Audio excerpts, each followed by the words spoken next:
శ్రీ గురుభ్యో నమ. వ్యాస విరచిత శ్రీమన్ మహాభారతంలో సభాపర్వంలో నేడు మనం 78వ అధ్యాయం ప్రవచించుకుంటున్నాం.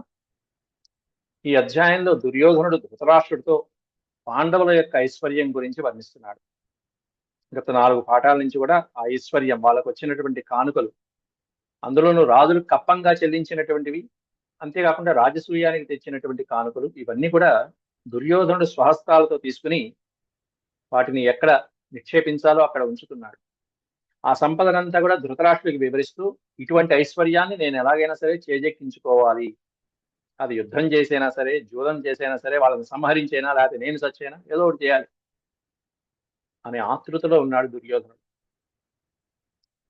అట్లాంటి సంపద గురించి నేడు మరికొన్ని శ్లోకాలతో ఈ అధ్యాయాన్ని ముగిస్తున్నారు వ్యాసులు వారు. ముందుగా భగవత్స్మరణ చేసుకుని మనం ప్రవచనం ప్రారంభించుకుందాం. ఓం శుక్లాంబరధరం విష్ణుం శశివర్ణం చతుర్భుజం ప్రసన్నవదనం ధ్యాయేత్ సర్వవిఘ్నోపశాంతయే. వ్యాసం వసిష్ఠనప్తారం శక్తేః పౌత్రమకల్మషం పరాశరాత్మజం వందే సుఖతాతం తపోనిధిం. వ్యాసాయ విష్ణురూపాయ వ్యాసరూపాయ విష్ణవే నమో వై బ్రహ్మనిధయే వాసిష్ఠాయ నమో నమః. నారాయణం నమస్కృత్య నరం చైవ నరోత్తమం దేవీం సరస్వతీం వ్యాసం తతో జయముదీరయేత్. సభాపర్వం 78వ అధ్యాయం. దాంట్లో మనం 95-96 శ్లోకాల వరకు కూడా చెప్పుకున్నాం.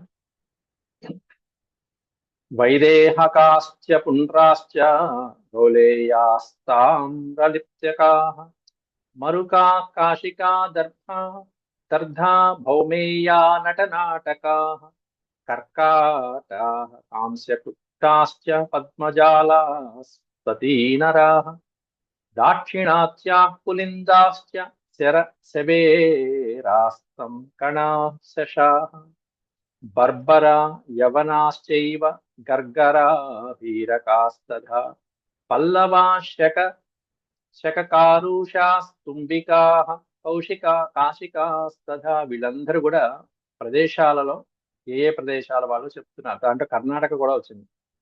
కర్ణాటక, దక్షిణాత్యాః దక్షిణ దేశంలో ఉన్నటువంటి వాళ్ళు, పులిందాశ్చ మొదలైనటువంటి ఈ ప్రాంతాల వాళ్ళు, బర్బరా యవన మొదలైనటువంటి వాళ్ళందరూ మళ్ళీ పశ్చిమ దేశాలకు సంబంధించినటువంటి వాళ్ళు. అలాంటి వాళ్ళు వీళ్ళందరూ కూడా ఏతేష అన్యేచ బహవో నానాదిగ్భ్యశ్చ సమాగతాః, అనేక ప్రాంతాల నుండి, అనేక దిక్కుల నుండి వచ్చినటువంటి వాళ్ళు నాన్న. వీళ్ళందరూ కూడా వీళ్ళే కాకుండా అన్యే, ఎంతో మంది బయట అనేక ప్రాంతాల నుండి వచ్చినటువంటి వాళ్ళు ఉన్నారు.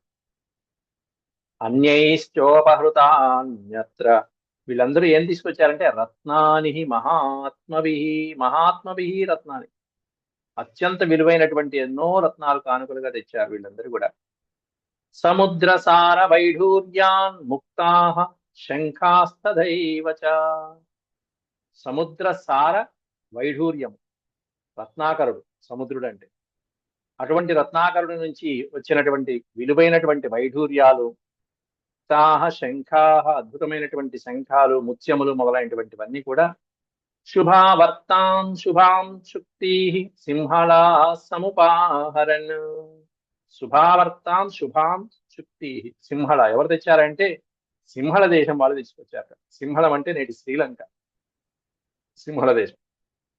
ఆ దక్షిణంలో ఉన్నటువంటి, దక్షిణ సముద్ర తీరంలో ఉండేటువంటి దొరికినటువంటి వైఢూర్యమైనటువంటి, అక్కడ విభీషణుడు ఎన్నో పంపించేశాడు అంతకుముందు.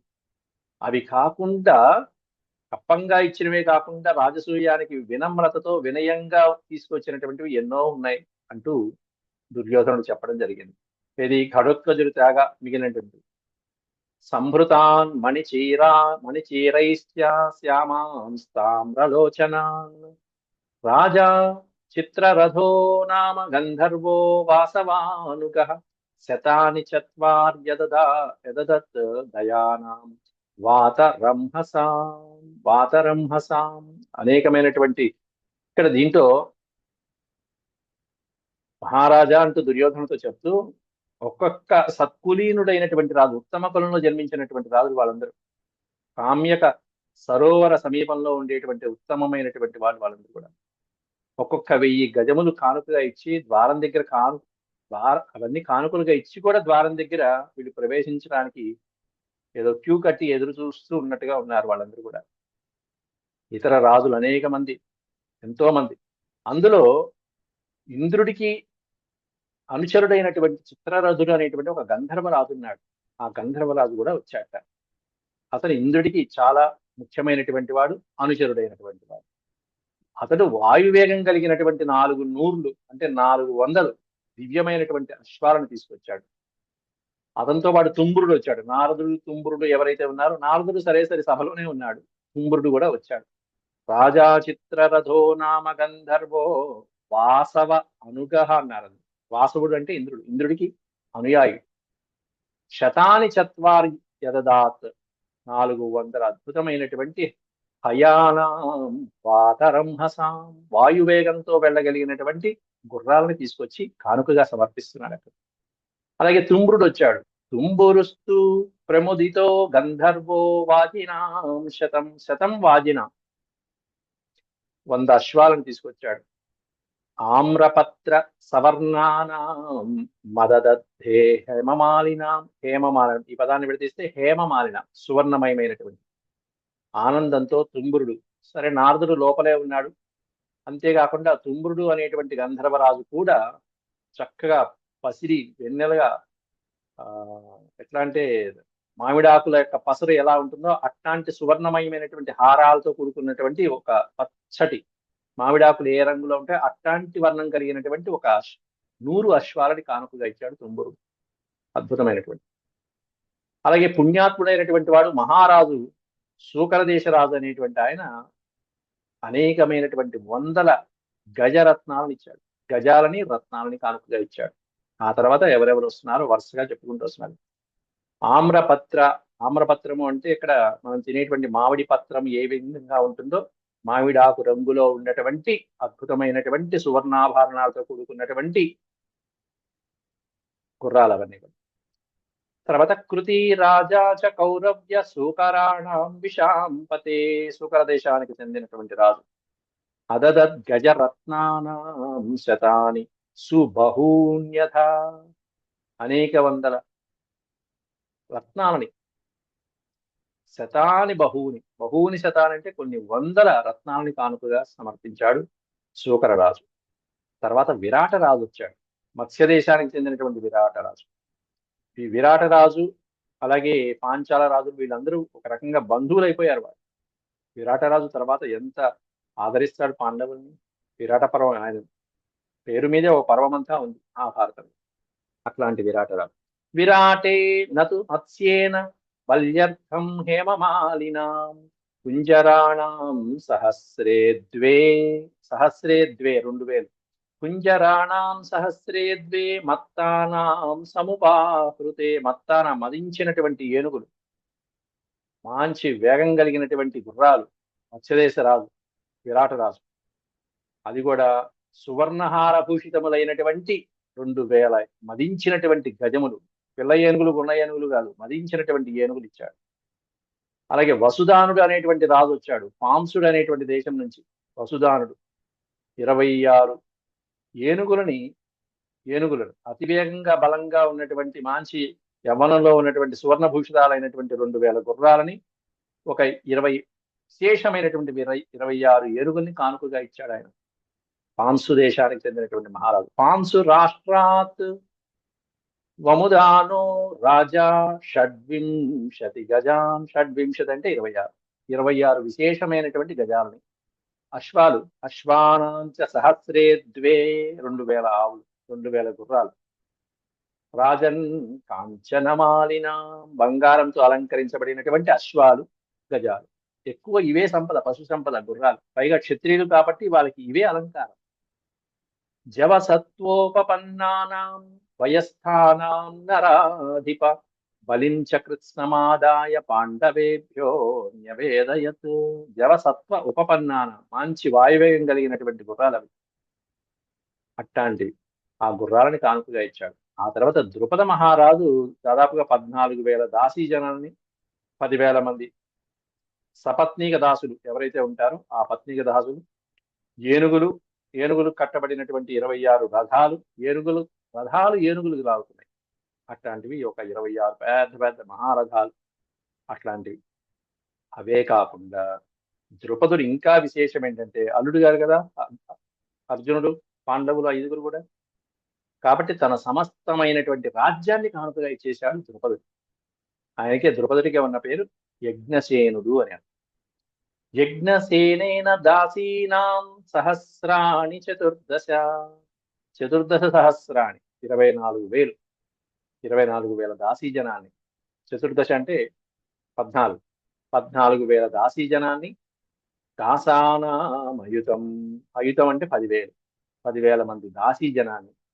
దాసదాసీజనులు ఏమంటారు కదా, సేవకులు చేయడానికి, సేవ చేయడానికి. దాసానామయుతం చైవ సదారాణాం విశాంపతే. గజయుక్త మహారాజ రథాః షడ్వింశతిస్తథా. 26 రథాః. 26 రథాలు. ఎట్లాంటి రథాలు? గజయుక్తాః. ఏనుగుల చేతలాగా పడుతున్నటువంటి రథాలు. దాంట్లో ఎంత సామగ్రి, ఏనుగు లాగిందంటే దాంట్లో ఆ రథంలో ఎంత సామగ్రి పెట్టచ్చు, యుద్ధ సామగ్రి మొదలైనటువంటివన్నీ. రాజ్యం చ కృత్స్నం. కృత్స్నం అనే పదానికి అర్థం ఏంటంటే సమస్తము అన్నట్టు. కృత్స్నం రాజ్యం, సమస్త రాజ్యాన్ని, తన సమస్త రాజ్యాన్ని కూడా పార్థేభ్యో యజ్ఞార్థం వై నివేదితం. తన సమస్తమైనటువంటి రాజ్యాన్ని యజ్ఞంలో ధారాదత్తం చేశాడు ద్రుపద మహారాజు, మామగారు. అట్లా మొత్తం రాజ్యాన్ని ఇచ్చినా కూడా పాండవుల కింద ఉన్నట్టు లెక్క అన్నమాట. ద్రుపదుడు రాజ్యం చేస్తూ ఉంటాడు. వాసుదేవోపి, ఇక చెప్పాలంటే కృష్ణ పరమాత్ముడు. వాసుదేవ అపి వార్ష్ణేయో మానం కుర్వన్ కిరీటినః అదదత్ గజముఖ్యానాం సహస్రాణి చతుర్దశ. చతుర్దశ అన్నారు అక్కడ, అంటే 14. శ్రీకృష్ణ పరమాత్ముడు కూడా అర్జునుడిని ఆదరిస్తూ అర్జునుడి మీద ఉండేటువంటి ప్రేమాభిమానాలతో 14,000 ఉత్తమమైనటువంటి గజాలను తీసుకొచ్చి ఇచ్చాడు శ్రీకృష్ణ పరమాత్ముడు. అందరూ చదివింపులే. ఆ కృష్ణార్జునుడికి అభేదం అసలు. వాళ్ళిద్దరు ఆత్మ ఒకటే. కృష్ణుడు లేనిదే అర్జునుడు లేడు, అర్జునుడు లేనిదే కృష్ణుడు లేడు అన్నట్టుగా ఉంటారు. అలాగే అర్జునుడు కృష్ణునికి కోరినది ఏదైతే ఉంటుందో అదంతా తీర్చేటువంటి వాడు అర్జునుడు. అర్జునుడికి ఏం కావాలో అదంతా తీర్చేవాడు ఎవరంటే కృష్ణుడు. అట్లా ఇద్దరి యొక్క అన్యోన్యత మహాభారతంలో విశేషంగా మనం చూస్తూ ఉంటాం. అదే వర్ణిస్తూ ఉంటారు ఇక్కడ కూడా. ఆత్మా హి కృష్ణ పార్థస్య అన్నారు. అందుకే పార్థస్య ఆత్మా కృష్ణ. అర్జునుడి యొక్క ఆత్మస్వరూపం ఎవరంటే శ్రీకృష్ణ పరమాత్ముడు. కృష్ణస్యాత్మా ధనంజయ. శ్రీకృష్ణుడి యొక్క ఆత్మ ఏమన్నా అర్జునుడు. యద్బ్రూయాదర్జున కృష్ణం సర్వం కుర్యాద సంశయం. అర్జున యద్బ్రూయాత్. అర్జునుడు ఏదైతే అడుగుతాడో కృష్ణుడి కోసం ఏదైనా సరే తాను కృష్ణుడు అడిగింది వెంటనే అర్జునుడు చేస్తూ ఉంటాడు. అలాగే అర్జునుడు అడిగింది కృష్ణుడు చేస్తూ ఉంటాడు. సర్వం కుర్యాత్ అసంశయం, నిస్సందేహంగా. కృష్ణో ధనంజయస్యార్థే స్వర్గలోకమపి త్యజేత్. ధనంజయుడి కోసం శ్రీకృష్ణుడు కావాలంటే తన స్వర్గలోకాన్ని కూడా విడిచిపెట్టడానికి సిద్ధంగా ఉంటాడని చెప్పారు ఇక్కడ. స్వర్గలోకమపి త్యజేత్. తథైవ పార్థ కృష్ణార్థే ప్రాణానపి పరిత్యజేత్. తదైవ పార్థ. అదేవిధంగా అర్జునుడు, పార్థ కృష్ణార్థే శ్రీకృష్ణుడి కొరకు ప్రాణానపి పరిత్యజేత్. కృష్ణుడు స్వర్గలోకాన్ని విడిచిపెట్టడానికి సిద్ధంగా ఉంటే అర్జునుడు కృష్ణుడి కోసం అని చెప్పేసి ప్రాణాలు విడిచిపెట్టడానికి కూడా సిద్ధంగా ఉంటాడు. అది వాళ్ళ యొక్క అన్యోన్యం, అట్లాంటి సంబంధం.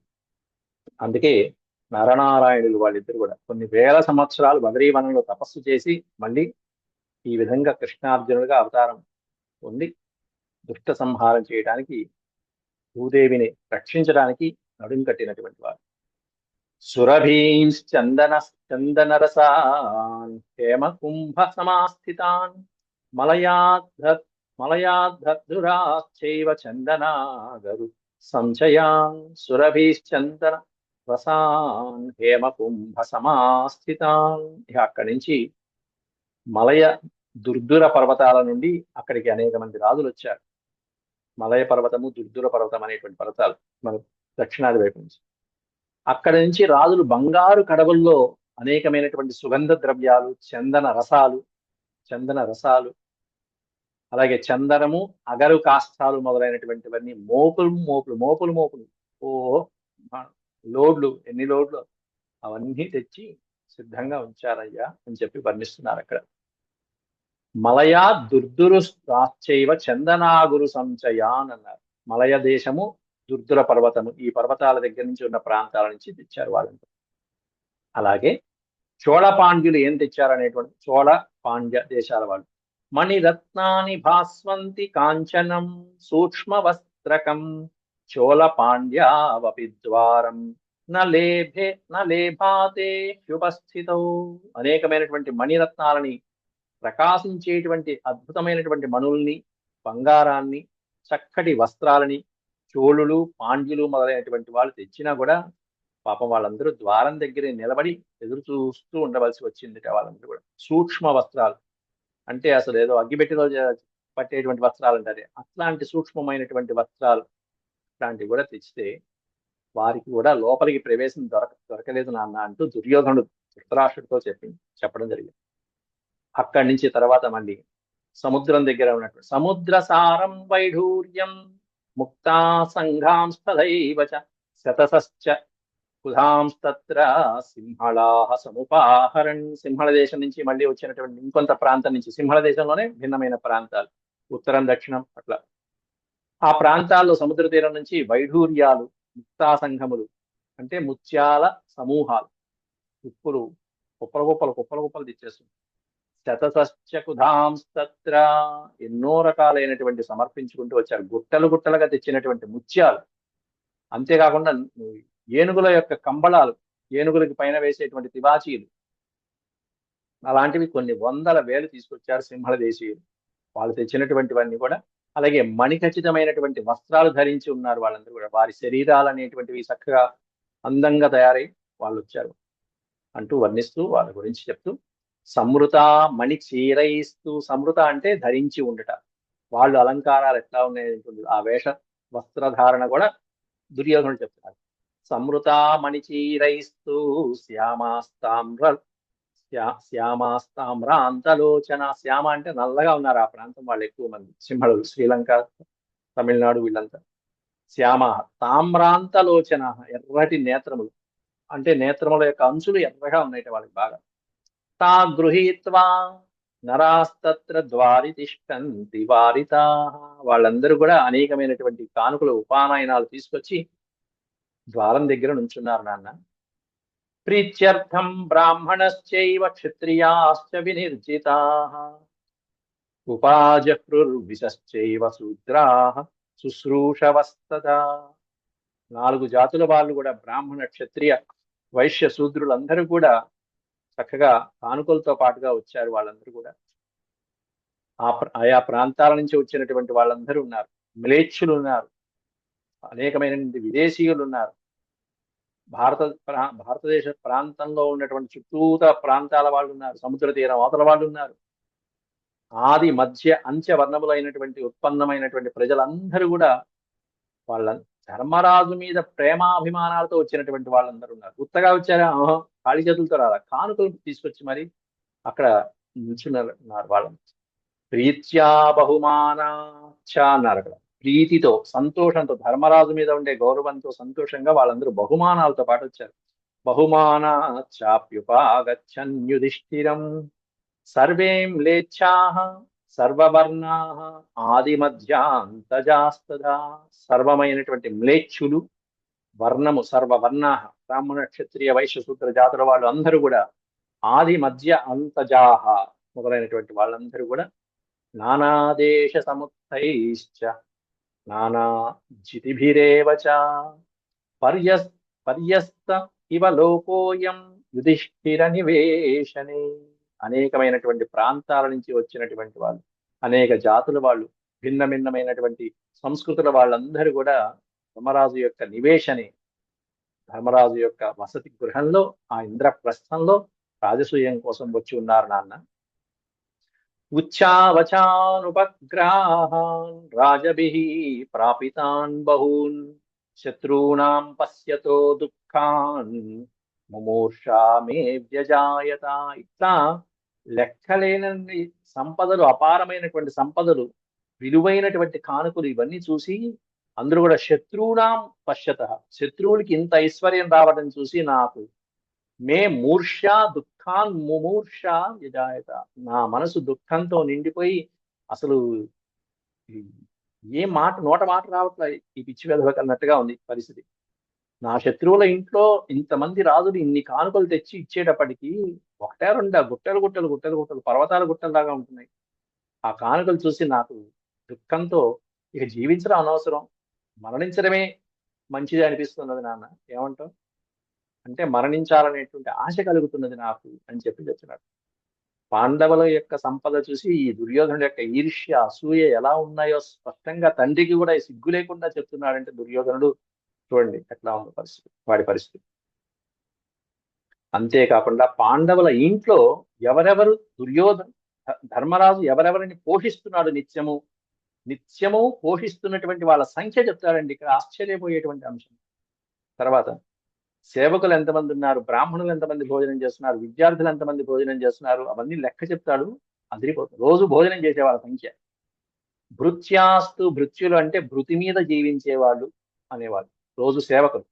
భృత్యాస్తు ఏ పాండవానాం తాంస్తే వక్ష్యామి పార్థివ, ఇక బయట వాళ్ళ సంగతి సరే, లోపల నిత్యము ఉండేటువంటి వాళ్ళ సంఖ్య చెప్తాను విను నాన్న అంటున్నాడు ఇక్కడ. వక్ష్యామి అంటే చెప్తాను. పాండవానాం, పాండవుల యొక్క సేవకుల సంఖ్య, రోజు అక్కడ ఉండి భోజనాలు చేసే వాళ్ళ సంఖ్య.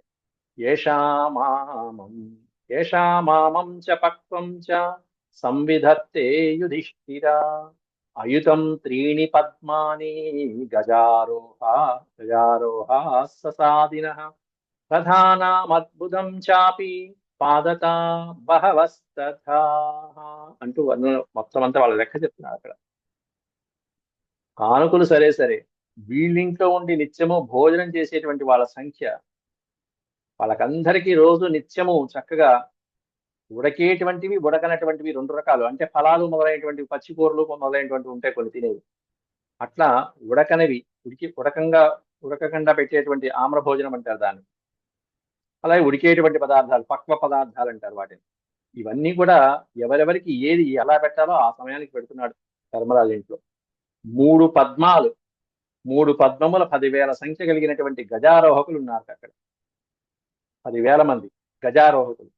అశ్వకులు అయితే 10 కోట్ల మంది ఉన్నారు అశ్వకులు, కేవలం అశ్వాలు రథాలు మొదలైనటువంటి.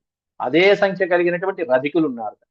10 కోట్ల మంది అశ్వకులు, 10 కోట్ల సంఖ్య కలిగినటువంటి రధికులు, 10,000 సంఖ్య కలిగినటువంటి గజారోహకులు, అంటే చెప్పాలంటే 3 పద్మాలు సంఖ్య కలిగినటువంటి ఆ గజారోహకులు ఉన్నారు. అలాగే 10 కోట్ల మంది పదాతి సైనికులు కూడా రోజు నిత్యము అక్కడ సేవ చేసి భోజనం చేసి వెళ్తున్నారు నాన్న అన్నాడు. అది అన్ని కోట్ల మంది భోజనం చేసి వెళ్తున్నారంటే లక్షకి గంట మోగుతుంది, ఆ శంఖనాదం మోగుతుందంటే వీడికి అందుకే ఒళ్ళు తిమ్మిరెక్కింది ఆ నాదం చూసే. ప్రధానం అద్భుతం చాపి పాదత, అంటే పదాతి దళం కూడా అంతే ఉంది. పదాతి దళము, రథ బలము, గజబలము, అశ్వబలము, వీటి యొక్క సంఖ్య చెప్పాడు. ప్రమీయమాణమాం చ పత్యమానం తథైవ చ, పత్యము అంటే వండినటువంటి, ప్రమీయమాణము అంటే వండకుండా పెట్టేటువంటి పదార్థాలు కొన్ని ఉంటాయి. ఈ రకరకాలైనటువంటి పదార్థాలు ఏవైతే కొన్ని నీళ్లలోనే నానబెట్టే ఉంటాయి, కొన్ని శనగలు లాంటివి మొదలైనటువంటివి, పానకము మొదలైనటువంటివి, అలాగే అనేక రకాలైనటువంటి పళ్ళు పళ్ళరసాలు, ఇవన్నీ కూడా వాళ్ళకి భోజనంగా పదార్థాలుగా తినే పదార్థాలుగా పెడుతున్నారు. విసృజ్యమానం చాన్యత్ర పుణ్యాహస్వన ఏవచ నాభుక్తవంతం నాపీతం నాలంకృతం అసత్కృతం అపస్యం సర్వవర్ణానాం యుధిష్ఠిర నివేశనే.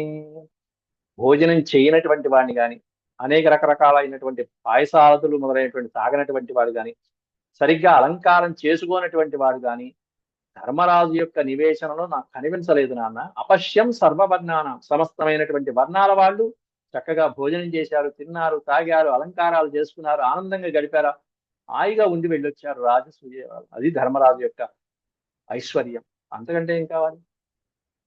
పైగా ధర్మరాజు యొక్క గృహంలో ప్రతిరోజు 88 సహస్రాణి స్నాతకా గృహమేతిన, రోజు భోజనం చేసేటువంటి వాళ్ళు కొంతమంది ఉన్నారు.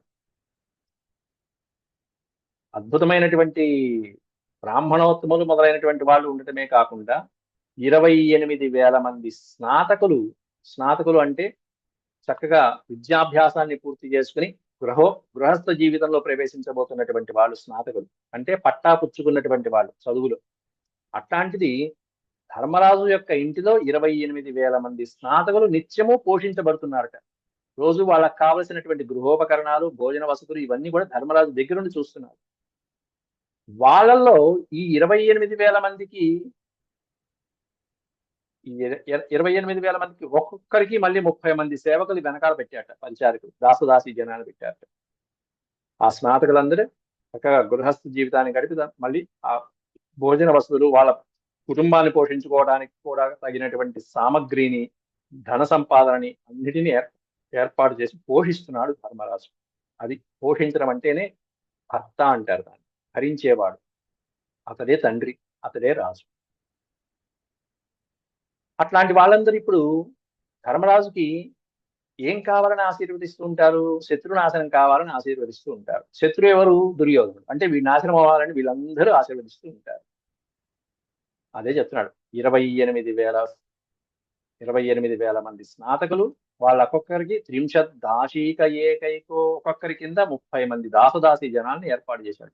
సుప్రీత పరితృష్టాశ్చతే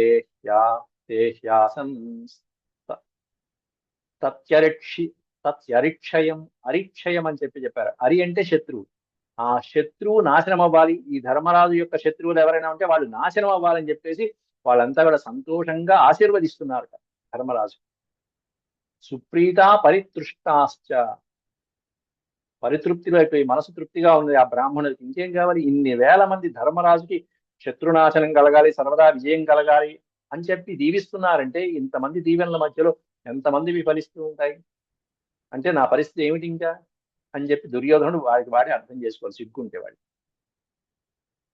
దశాన్యాని సహస్రాణి యతీనామూర్ధ్వరేతసాం భుంజతే రుక్మపాత్రీభిః యుధిష్ఠిర నివేశనే.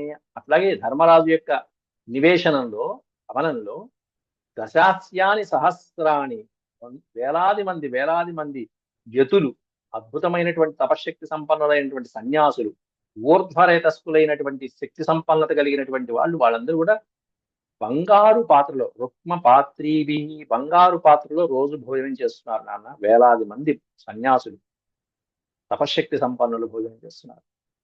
అభక్తం భుక్తవద్వాపి సర్వమాపుజ్యవామనం అభుంజానాయాజ్ఞశేని ప్రత్యవైక్షద్విషాంపతే. ఇంటి ఇల్లాల యొక్క విశేషం చెప్తున్నారు ఇక్కడ. ఇన్ని లక్షల మంది భోజనాలు చేసేటువంటి ఆ ఇంట్లో చిట్ట చివరికి ద్రౌపదీదేవి, అందరూ భోజనం చేసి ఆ యజ్ఞంలో తాను మొట్టమొదటే కూర్చుంటారు కొంతమంది భోజనం, కానీ అలా కాదు ద్రౌపది. చివరికి సేవకులు కూడా భోజనం అయిపోయాక కుజ్జా వామనాదులు, అంగవికారం కలిగినటువంటి వికలాంగులు మొదలైనటువంటి వాళ్ళు మొదలుకొని సమస్తమైనటువంటి జనులు కూడా భోజనం చేశారా లేదా అని దగ్గరుండి చూసుకుని విచారించుకుని ఆ తర్వాత భర్తలు కూడా అయ్యాక ఆవిడ కూర్చునేది యుధిష్ఠిరునికి. ఆ తర్వాత పాంచాలు, మిత్రులు మొదలైనటువంటి వాళ్ళు అందరూ కూడా భోజనం. అయితే దీంట్లో కప్పంగా కానుకలు సమర్పించినటువంటి వంశాలు 2 వంశాలు ఉన్నాయి. మిగతా వాళ్ళందరూ ధర్మరాజుకి కప్పం చెల్లించారట, ఇద్దరు మాత్రం కానుకలు చెల్లించారట కప్పం కాకుండా. ఎవరు వాళ్ళంటే 2 వంశాలు. ద్వౌ కరౌ న ప్రయచ్చేతాం. భూమండలం మీద ఉన్నటువంటి సమస్త రాజులు కప్పం చెల్లించారు ధర్మరాజుకి, ఇద్దరు తప్ప, 2 వంశాల వాళ్ళు తప్ప. ఎవరై అంటే కుంతీపుత్రాయ భారత సాంబంధికేన పాంచాల. ఒకరి వంశం ఏంటంటే పాంచాల వంశీయులు కప్పం చెల్లించలేదు. పాంచాల దేశం ద్రుపదుడు. ఎందుకనంటే సంబంధం ఉంది కాబట్టి, మామగారు కాబట్టి ద్రుపదుడు కప్పం చెల్లించలేదు. కానీ కానుకగా సమస్త రాజ్యాన్ని ఇచ్చేశాడు ఇందాల. రెండో వాడు ఎవరయ్యా అంటే సఖ్యేనాంధక వృష్ణయ. సఖ్యంతో, స్నేహంతో, కృష్ణార్జునుల యొక్క సంబంధంతో అంధక వృష్ణి వంశీయులైనటువంటి యాదవులు కప్పం చెల్లించలేదు. కృష్ణ పరమాత్ముడు కప్పం చెల్లిస్తాడా? కాబట్టి సఖ్యం ఉంది వాళ్ళిద్దరి మధ్య. అపారమైనటువంటి విడరానటువంటి స్నేహబంధం ఉంది. కాబట్టి బంధుత్వం వలన ఒకరు, స్నేహం వలన ఒకరు, ఈ అంధక వృష్టి వంశీయులైన యాదవులు, పాంచాల దేశం వాళ్ళు, వీళ్ళు తప్ప మిగతా సమస్తమైనటువంటి భూమండలంలో ఉన్నటువంటి సమస్త రాజులు వచ్చి కప్పం చెల్లించారు. వీళ్ళిద్దరు మాత్రం కానుకలు సమర్పించారయ్యా. కప్పానికి కానుకలకి తేడా ఉంది. కప్పం అంటే పన్ను. ఇది శ్రీమన్మహాభారతే సభాపర్వణి ద్యూతపర్వణి అష్టసప్తతితమోధ్యాయ సమాప్త. ఇట్లా 128 శ్లోకాలలో పాండవులకి వచ్చినటువంటి కానుకల యొక్క వివరాలు చెప్పి దుర్యోధనుడు లబోదిబో లబోదిబో అని గుక్కపట్టి ఏడుస్తున్నాడు తండ్రి ధృతరాష్ట్రుడి దగ్గర. చివరికి ఆ సంపదని కాజేయాలి. ఇదంతా విని ఇంత అపారమైన సంపద ఉంది అంటే ఒక ఎస్టిమేషన్కి వస్తాడు ధృతరాష్ట్రుడు. కాబట్టి ఏ విధంగా దాన్ని హరించవచ్చు అనేటువంటిది ఇక అంచనా వేసుకుని కుమారుడితో కలిసి చెయ్యి కలిపి పాండవుల్ని మాయాద్యూదానికి రప్పించేటువంటి ఏర్పాట్లు విదురుని ద్వారా చేయిస్తున్నాడు ధృతరాష్ట్రుడు. ఆ అధ్యాయాలు మనం ముందు ముందు చూసుకున్నాం. అంతవరకు సెలవు. ఓం శాంతి శాంతి శాంతి. హేదక్షరపద ప్రశ్నం మాత్రాహీనం భవేత్ సర్వం క్షమ్యతాం దేవ. నారాయణ నమోస్తే. సర్వం శ్రీకృష్ణార్పణమస్తు. హరి ఓం.